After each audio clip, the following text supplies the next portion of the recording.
कमी लोकांना मिळावी अशी एक देणगी मुंबईकरांना मिळाली आहे जुहू बीचच्या या रूपाने। हा जवळपास 6.5-7 किलोमीटरचा इतका निसर्गरम्य देखणा समुद्रकिनारा, मात्र त्याची स्वच्छता, त्याच्यावरच्या सुविधा आणि सगळ्यात महत्त्वाचं म्हणजे सुरक्षा, या तीनही आघाड्यांवर मुंबईकर म्हणून आपण सगळेच जण कमी पडतोय। आणि म्हणून जय महाराष्ट्राची ही मोहीम जुहू बीचसाठी।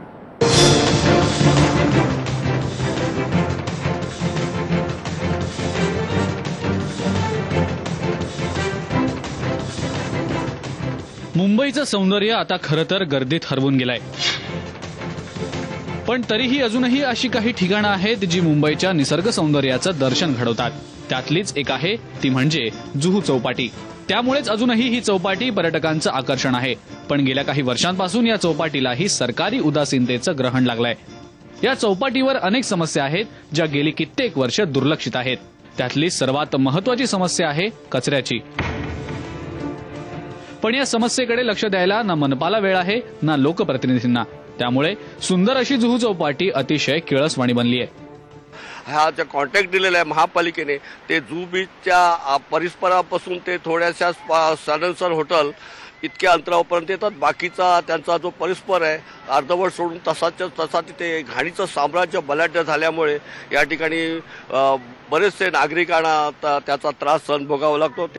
या ठिकाणी काही वर्षांपूर्वी स्थानिक नागरिकांच्या संघटनेनं एक उद्यान बांधलं होतं, पण या वर्षीच्या पावसाळ्यात ते भरतीच्या पाण्यात वाहून गेलं।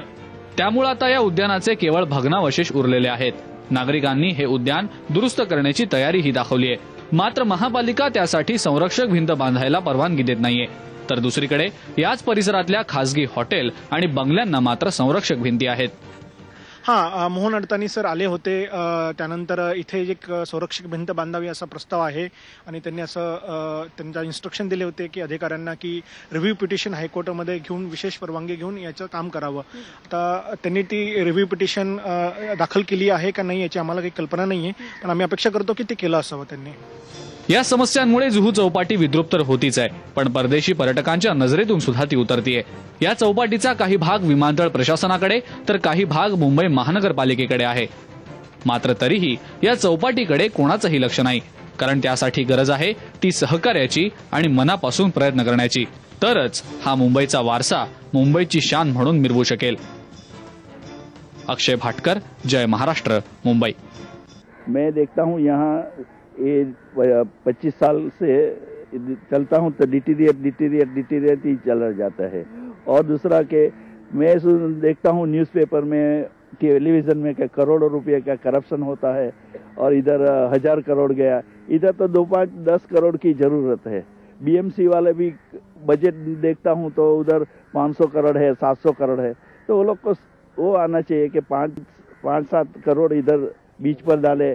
ऑल इंटरनेशनल क्या आदमी है दुनिया में, सब दुनिया में क्या लगता है कि सिर्फ फंड्स की कमी है इसलिए नहीं देखा जा रहा है जुहू बीच की तरफ? सेल्फ इंटरेस्ट होना चाहिए। गवर्नमेंट वाला है ना, इतना पार्टी है, एवरीबडी इधर आते हैं, वॉक करते हैं, वो भी आते हैं एस्कॉर्ट के साथ वॉक करते हैं, देखते हैं। ये नहीं हम आला अफसर भी हैं और राजनेता भी हैं, सब है। हम लोग इधर क्या रेगुलर वॉक। और हमें बहुत खुशी है कि अभी तो नारायण राणे साहब इधर तो वॉकिंग करने लगे सुबह का टाइम। उसके बाद तो कम से कम बहुत चेंजेस होने का उम्मीद है। बिकॉज वो भी खुद देखते हैं ना इधर क्या होता है, क्या चलता है करके। उसके लिए तो हमें तो बहुत अच्छा लगता है। और दूसरी बात क्या होता है मालूम है, इधर है ना ये तो गवर्नमेंट बीएमसी सब तो ये जुहू बीच को एक तो प्रायोरिटी करके सोचना चाहिए। बिकॉज सुबह तो 5-10 हजार इधर वॉकिंग करते हैं। That also little affluent class, ऐसा नहीं कि बिकॉज सब टैक्स पेयर्स है, totally different kind of people. So at least that every people are expecting some better amenities.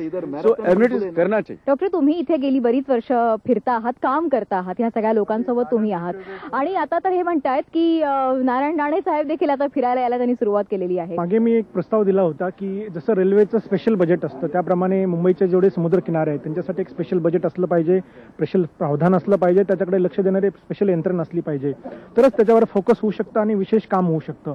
तुम्ही बाकीच्या सर्व ऍक्टिव्हिटीज बरोबर या ऍक्टिव्हिटीजना कनेक्ट केलं, एकत्र घेतलं तर याकडे दुर्लक्षच होणार मला असं वाटतं। त्यामुळे विशेष यंत्रणा स्थापन केली पाहिजे, विशेष लोकांचं लक्ष याकडे असलं पाहिजे आणि विशेष बजटची तरतूद या गोष्टींसाठी असली पाहिजे। मला एक कड़त नहीं, मैं तुम्हारा विचार है आपसे ही पूछना, ये कह रहे हैं कि कोई विशेष प्रावधान होना चाहिए सारे बीचेस की देखभाल के लिए, उनकी देखरेख के लिए, रखरखाव के लिए। ये एक आप कह रहे हैं कि 2013 की अभी की मानसून में हाई टाइड में ये दीवार टूट गई, उसके लिए कौन से विशेष प्राधिकरण की स्थापना होने की राह देख रही है हमारी सरकार? आपको क्या लगता है ये एक सिर्फ दीवार नहीं खड़ी की जा सकती है? नहीं, लेकिन इनका इंटेंशन ही है ना कुछ करने का, इतने साल से एप्लीकेशन। दूसरा हमारा एक सजेशन है, प्राइवेटाइज कर दो ना, किसी को अडॉप्ट करने दो, स्पॉन्सर कर देंगे हम लोग किसी के नाम से ब्रिज, हम अपने आप बना लेंगे और मेंटेन भी करेंगे, जैसा अभी गार्डन्स बॉम्बे में मेंटेन हो रहे हैं वो भी हो सकता है। 15 साल का बाद में आफ्टर, अब देखिए मेरा फोरकास्ट है, इधर अंडरग्राउंड करके एयरपोर्ट से रोड बना सकता है, ये तो फॉरेन में है। पूरा अपना नरीमन पॉइंट ये तो कहना वर्षा बीच हाईएस्ट है, इतना कोस्टल किधर भी नहीं मिलेगा स्प्रेड आउट। इधर रोड बना के फ्लाईओवर बना के सीधा एयरपोर्ट अंडर कनेक्ट करके कर सकते, इतना डेवलप करके। गोल्ड माइन है, पर समय ये मिस हो गए, क्यों हो रहे कारण है, we are all unfortunate. Maybe हमारा यंगर जनरेशन कोई भी पोता somebody can take that one because this has got a future. UBG has got a real future. They will wait for the another monsoon, that it will clear out everything, because every year it is deteriorating. Why they are waiting for? What they are waiting? The whole garden will go away, and there is nobody to take charge of it. What we are interested, forget everything. We are ready to take it over. Government कुछ करती नहीं है, लोग अगर करना चाहते हैं तो उनको नियमों को दिखाया जाता है कि सिमेंट मत लालो। सांगितलं ना, आपले अतिरिक्त आयुक्त येऊन बघून गेले होते, मोहन अडताणी सर येऊन बघून गेले। हां, मोहन अडताणी सर आले होते, त्यानंतर इथे एक संरक्षक भिंत बांधावी असा प्रस्ताव आहे आणि त्यांनी त्यांना इन्स्ट्रक्शन दिले होते की अधिकाऱ्यांना की रिव्ह्यू पिटिशन हायकोर्टामध्ये घेऊन विशेष परवानगी घेऊन याचं काम करावं। आता त्यांनी ती रिव्ह्यू पिटिशन दाखल केली आहे का नाही याची आम्हाला काही कल्पना नाहीये, पण आम्ही अपेक्षा करतो की ते केलं असावं त्यांनी, आणि ते लवकरात लवकर काम झालं पाहिजे। नाही तर तुम्ही सगळे लोक म्हणतायत त्यानुसार 2013च्या पावसाळ्यात इतकं झालं, आता पुन्हा पावसाळा 5-6 महिन्यांवरती प्रॉब्लम हो जाएगा। 2014 में सीरियस प्रॉब्लम हो जाएगा, बिकॉज ये बिल्डिंग सब है ना, सब तो गिरने का चांस है। You know that it's a threat to the life of the people. Government and the BMC people, they do not want to work because they do not get the money from the citizen here. I think here. Wait a second. I will tell them the truth that they are only interested to make the money. That's all. And that is why they are not making any money from the beach, so they are not looking into the interested. Gujarat इतना अच्छा grow कर सकता है और कहते हैं दिल्ली इतना अच्छा बन सकता है, तो बॉम्बे को क्यों निगलेक्ट किया जा रहा है? और आने वाली इलेक्शन में क्या चाहते हैं वो लोग? Why we should vote for them? We will not look at them अगर ये गार्डन कम से कम प्रोटेक्ट नहीं होता है तो।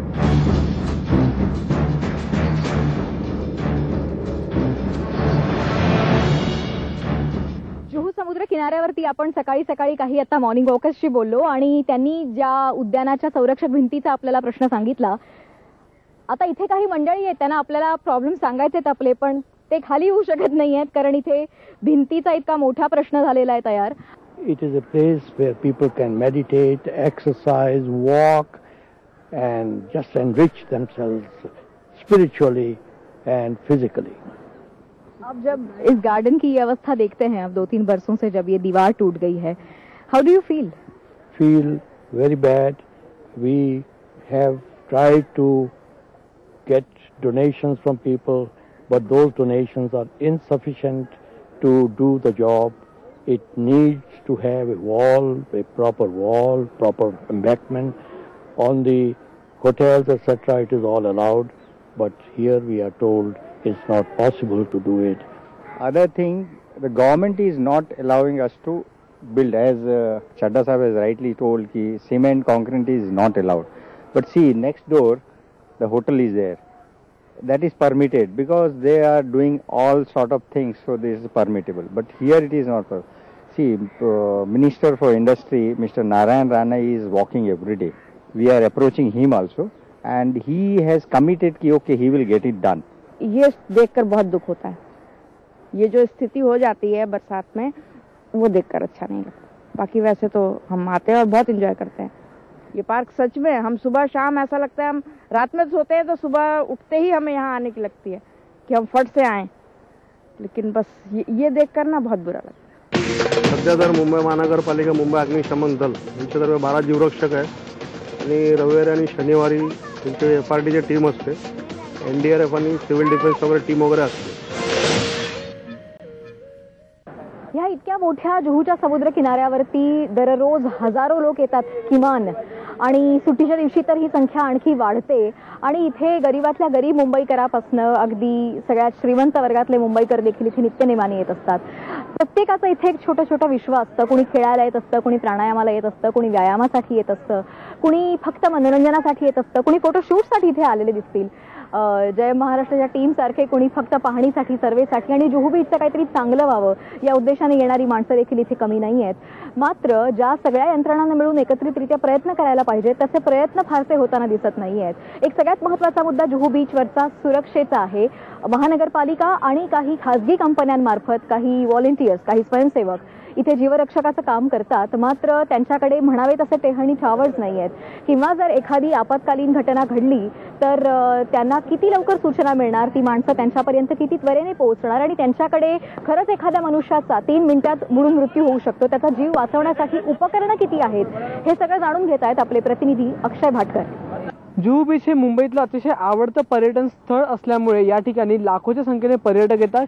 जे पर्यटक या ठिकाणी पूर्ण आठवडाभर येतात, त्याचबरोबर वीकेंडच्या दिवशी म्हणजे शनिवार रविवारच्या दिवशी देखील या पर्यटकांची संख्या प्रचंड असते. पण या सगळ्या पर्यटकांना समुद्रात जाण्यापासून किंवा समुद्रात कुठपर्यंत जायचं, पाणी कुठे खोल आहे किंवा त्यांची काय सुरक्षेची हमी आहे, हे सगळं सांगण्यासाठी जे सुरक्षा रक्षक असतात ते मुळात या ठिकाणी त्यांची संख्या अतिशय कमी दिसते.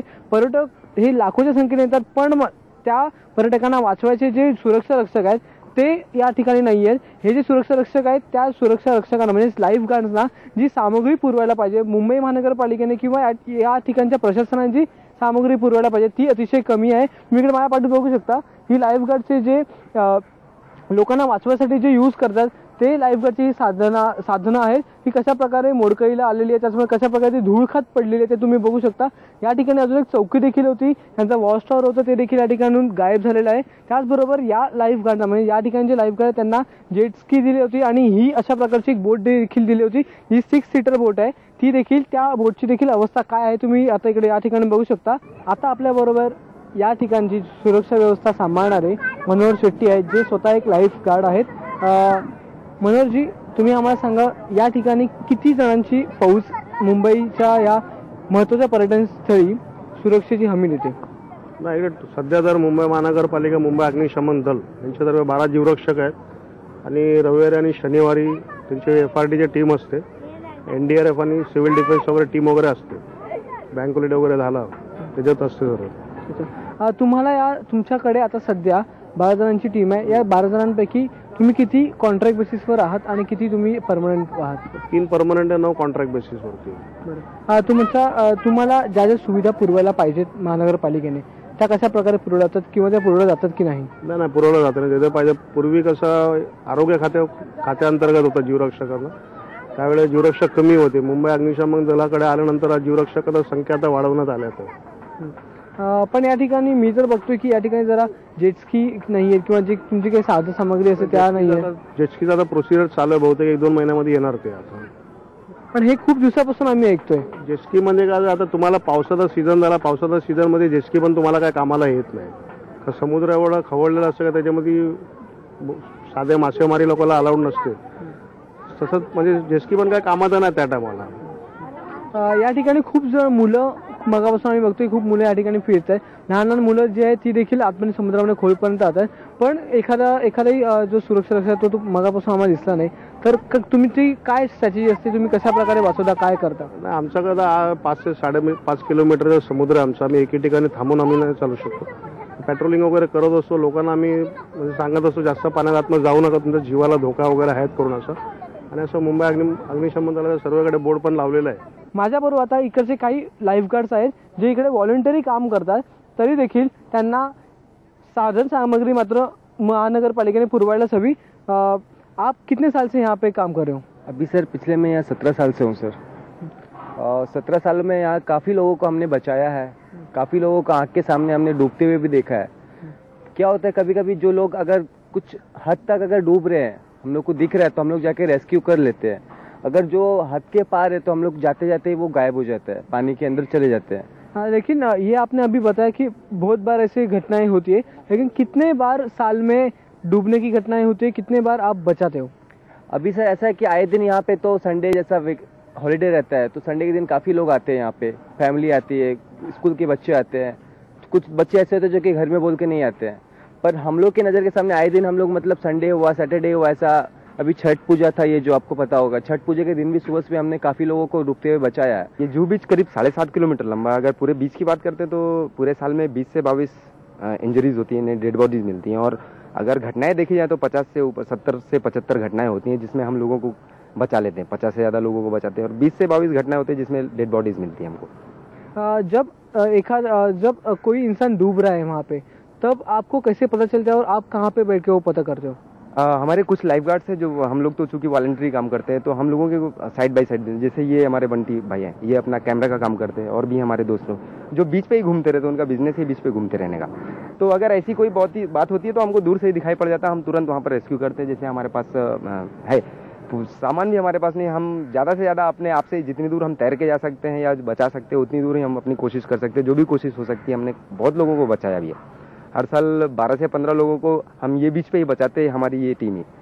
तुम्हाला नेमका काय काय इकडे प्रॉब्लेम होतो आणि नेमका कोणत्या कोणत्या इकडे समस्या आहेत? अभी सर हम लोग का मेन प्रॉब्लम ऐसा है कि जैसे आज सैटरडे है, आप देख सकते हो कि बीच में काफ़ी बच्चे लोग अभी स्विमिंग कर रही है, तो कुछ फैमिली के साथ आए, कुछ बिना बोतल के घर पे आए। तो अभी हम लोग जैसे घर से आए, मैं मड आइलैंड पे रहता हूँ, यहाँ पे मैं 17 साल से रह रहा हूँ जुहू पे, तो मैं यहाँ पे आया हूँ। अभी मुझे स्विमिंग करना है, एक्चुअली क्या होता है उसका स्विमिंग कॉस्ट्यूम पहन के अपने को जाना पड़ता है।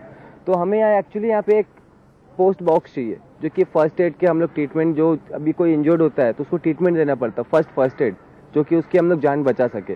तो वो पोस्ट बॉक्स एक हम लोग को रखने के लिए जगह नहीं है, प्लस एक वॉच टावर चाहिए जो कि लोगों को पता चल सके कि अगर कोई दूर में हम लोग को देखना है कि मेन बीच पे क्या हो रहा है तो अभी हम लोग को जाकर देखना पड़ता है। तो एक वॉच टावर यहाँ रहेगा तो हम लोग आसानी से देख सकते हैं दूर तक। रात को भी हम लोग ने सोच के रखा है कि एक लाइट लगा के रखे कि रात को सर्च लाइट हम लोग मार के देख सके। तो हमारी जो कंपनी है एक प्राइवेट लिमिटेड है कि गवर्नमेंट से टच नहीं है, गवर्नमेंट वाले भी दे के रखे हैं। बीएमसी के जो लाइफ गार्ड्स है वो ज़्यादा लाइफ गार्ड्स नहीं है। सबसे बड़ी बात है बीएमसी का सपोर्ट नहीं। जैसे यहाँ पर हमारा वॉच टावर या हमारा कुछ रेस्क्यू का सामान, जैसे बताया कि फर्स्ट एड की बॉक्स की जरूरत होती है, किट की जरूरत होती है, रेस्क्यू स्विम सूट चाहिए, हमारे लाइफ गार्ड्स को जैकेट चाहिए, लाइफ जैकेट चाहिए। तो उसके लिए एक एटलीस्ट टेम्पोररी हमारा एक ठिकाना होना चाहिए जहाँ पर वो चीज़ें हम रख सके सेफ्टी के साथ। अभी यहाँ पर ये सारी चीज़ें ऐसी आप खुद भी देख रहे हो पड़ी हुई हैं, इसका कोई रख रखाव करने वाला नहीं है। 24 घंटे कोई ये दरिया पे रह नहीं सकता आदमी, हर आदमी का अपना घर होता है, वो जाता है अपने घर पे। तो एक ऐसी जगह जहाँ पर हम अपना सामान रख सके, उसकी देखभाल अच्छे से हो सके, प्लस बीएमसी वालों का सपोर्ट, पुलिस वालों का सपोर्ट अगर हम लोगों को अच्छे से, यहाँ पर भी कुछ बात होती है तो वहाँ पर पुलिस का हमें प्रॉपर सपोर्ट नहीं मिलता है। बच्चे अगर यहाँ पर ज़्यादा परेशान कर रहे हैं, हम उनको अगर लेकर के पुलिस वालों को बुलाते तो पुलिस वाले हम लोगों को बोलते हैं काय को परेशान कर रहे हैं, क्या है तुम लोगों का, क्या है खाली फोकट तुम लोगों को और कुछ काम नहीं है ये। तो इस तरह की चीज़ें, अगर ये सारी चीज़ें सपोर्ट करके सपोर्टिव एक तरह से माहौल बने तो we can do better things, बहुत अच्छा कर सकते हैं। हम ऑलरेडी अपनी तरफ से जितना कोशिश कर सकते कर रहे हैं, समाज सेवा की जितनी भी कोशिश हम कर सकते हैं वो अपनी तरफ से हम कर रहे हैं। लेकिन अगर इन चीज़ों में गवर्नमेंट का और यानी कि समाज के बड़े लोगों का हमको अगर सपोर्ट मिलेगा तो बहुत अच्छी बात है। हे जे चित्र आहे ते ताबडतोब बदलायला हवं, कारण की या ठिकाणी येणाऱ्या पर्यटकांची संख्या ही दिवसेंदिवस वाढत जाते आणि त्या पर्यटकांच्या सुरक्षेची जबाबदारी मात्र प्रशासन घेत नाहीये। व्हिडिओ जर्नलिस्ट अनिल निर्मलसह अक्षय भाटकर, जय महाराष्ट्र, मुंबई।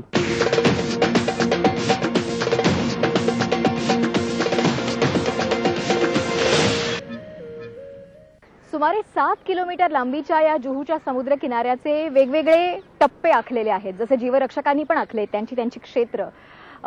मात्र इथे एक सेंटॉर हॉटेल नावाचा भाग आहे, तिथपासून पुढे माझ्या मागे तुम्हाला दिसत असेल तो पूर्ण लांबचा पट्टा मोऱ्या गावापर्यंतचा। इतक्या मोठ्या ह्या पट्ट्यामध्ये सुलभ शौचालयाची, टॉयलेटची एकही सोय नाही। फक्त एक आहे ते तिथे सेंटरच्या जवळपास एक टॉयलेट आहे। इतक्या प्रचंड मोठ्या प्रमाणावरती रोज मुंबईकर किंवा पर्यटक बाहेरनं येत येत असतात।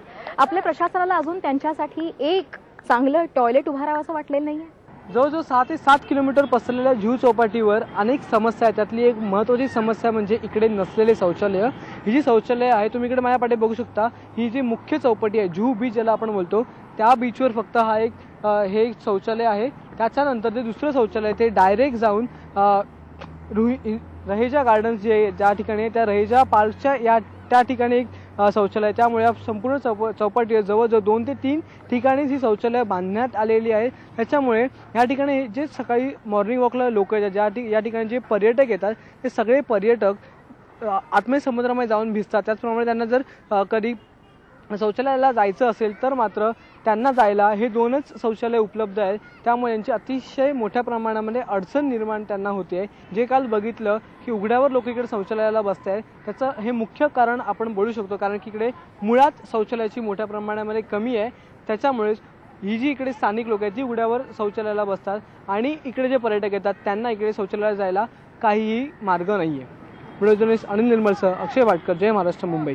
इतकी मोकळी, स्वच्छ, शांत हवा, पाणी, पर्यावरण मुंबईमध्ये शोधून देखील आजच्या घडीला सापडणार नाही, जे निसर्गाने आपल्याला इथे दिलेलं आहे. मात्र ते टिकवून ठेवण्यामध्ये आपण सगळेच जण कमी पडतोय. सरकार, महानगरपालिका, त्या यंत्रणा आणि सर्वसामान्य नागरिक आपणही. आणि म्हणून ह्या सगळ्यांनीच एकत्र येऊन जुहूच्या समुद्र किनाऱ्याला, ह्या किनारपट्टीला वाचवण्यासाठी, तिला आणखी चांगलं बनवण्यासाठी, ती मुळात चांगली आहेच, मात्र तिला आणखी चांगलं करण्यासाठी एकत्रितरित्या प्रयत्न करण्याची गरज आहे वेगवेगळ्या पातळ्यांवर. जय महाराष्ट्रनी म्हणूनच ही मोहीम आता हाती घेतली आहे.